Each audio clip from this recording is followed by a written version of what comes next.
Maroc-Union européenne, la non-reconduction de l'accord de pêche. Tiré du site Le 360. Que se passe-t-il? L'accord de pêche entre le Maroc et l'Union européenne arrive à échéance le 17 juillet de cette année. Contrairement au scénario précédent, il ne semble pas être prêt d'être renouvelé, car aucune négociation n'est en cours.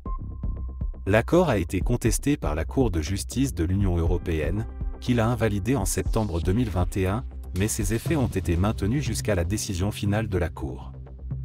La date de cette décision n'est pas encore fixée. Quelles conséquences?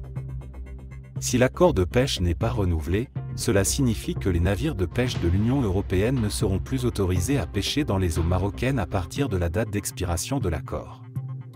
Cela pourrait avoir des conséquences économiques pour les pays membres de l'Union européenne qui bénéficient de l'accès aux eaux marocaines, en particulier pour l'Espagne qui est le plus grand bénéficiaire avec 93 navires.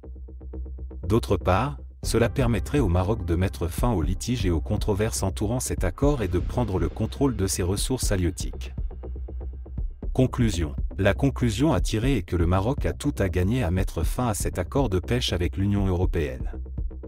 L'accord ne correspond plus à l'approche actuelle du Maroc en matière de partenariat, et qu'il est considéré comme une exploitation des ressources naturelles marocaines à bas prix.